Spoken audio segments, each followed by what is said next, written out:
It is time, my friends, and it is time for the ERAS application, and this is the season to get ready. And in my last video, I've already gone over all the details of your online portion of your ERAS application. However, in this video, I really want to go over the details about the other components such as the personal statement, the recommendation letters, the experience paperwork that you have to work on, your CV, your medical student performance evaluations, the MSPE, your rank order list. What the heck is that? This video is actually going to be a brief overview of all of these aspects. I will have detailed videos on each of these individual aspects so that you can be one of those candidates who does this properly and matches on your first attempt, especially if you are an international medical graduate.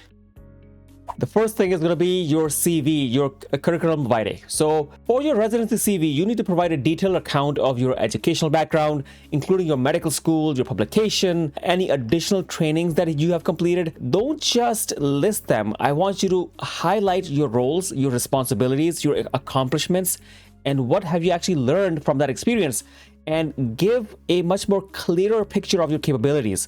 You actually do have to emphasize what you actually learned from the clinical standpoint, from the research standpoint, any volunteer experience that you have done to showcase your diverse skills and contributions that you bring to the table to any residency program. So if your CV actually stands out and it is relevant to the information and the needs of the program, then that program is likely to call you in for an interview. Next is the personal statement.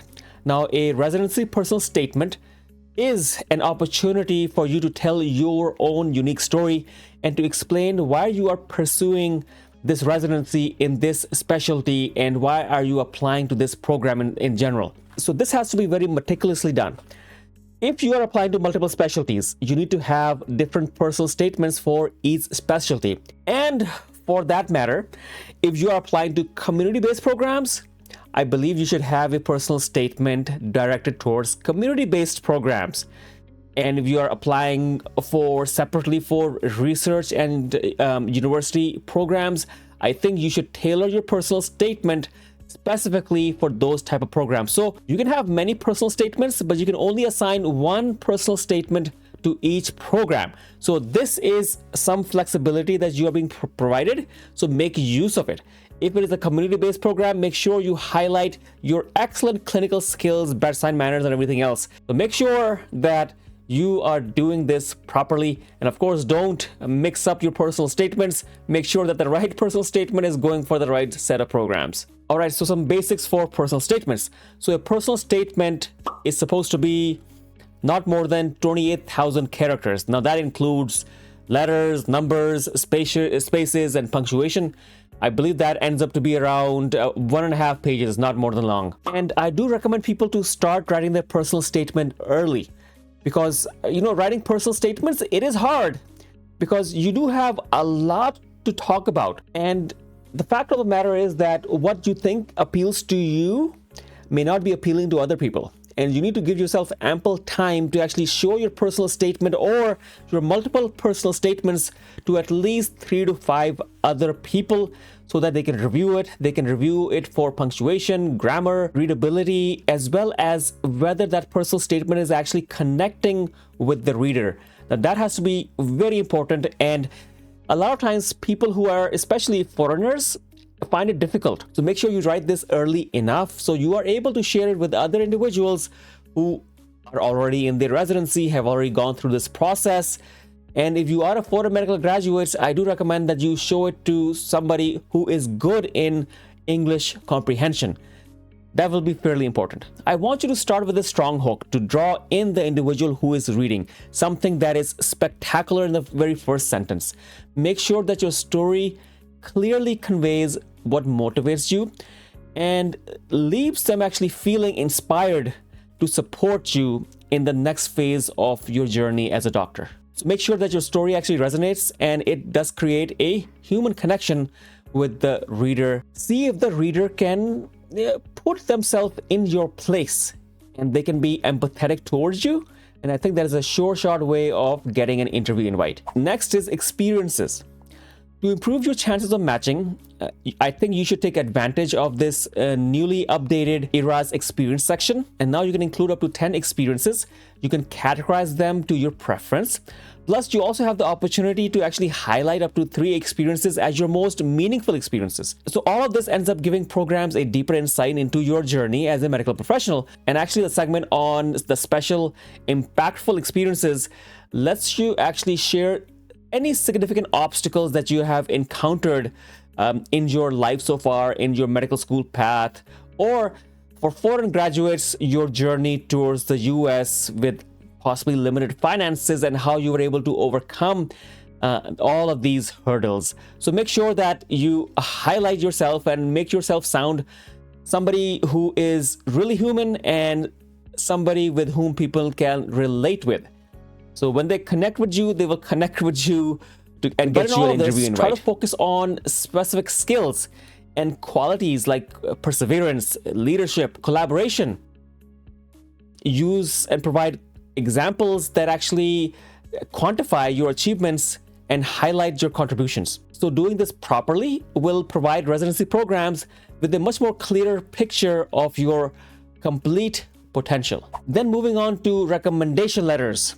Now, recommendation letters have long been a very crucial part of your ERAS application. And these letters are typically 1 to 2 pages, and they're uploaded through the ERAS recommendation letter portal by the writer, and you can also upload them yourself. So there are 2 types of letters. One that you waive the right to see, and the others, of course, that you see and you upload them yourself. There is a thought that when you waive the right to see the letter, it basically means that the writer is actually going to be uploading it themselves using their own portal.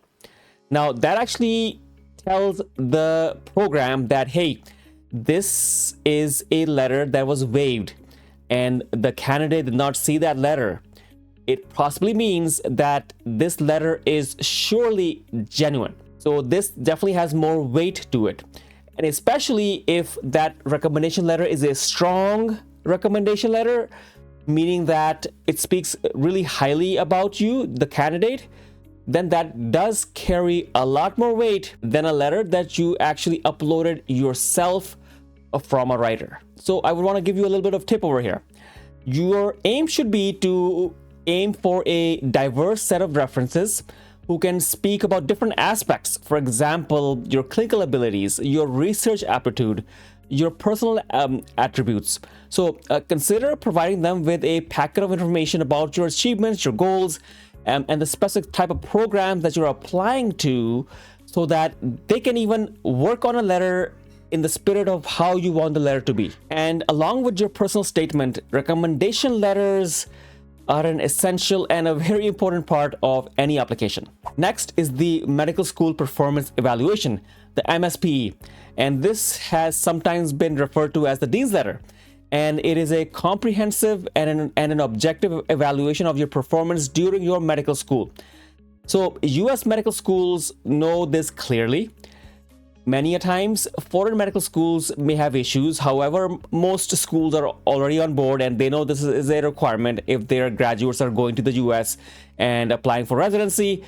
And there is a set template for this, and I believe every school should be on board by now. And your designated student section or the students affairs or the dean's office is responsible for uploading the MSPE into the ERAS portal. And this is uploaded once, and if you are a foreign graduate, you can upload this yourself as well. And it is automatically sent to all programs that you apply to. And I would recommend foreign graduates to make sure that they ask their respective colleges and schools early on, because I've noted it in the past that the colleges may delay it. They may have their own priorities and not prioritize this for you. So make sure you get these things all early enough. Now, a few words about residency interviews and your rank order list. So in late September into October, residency programs will begin reviewing applications and sending out interview invitations.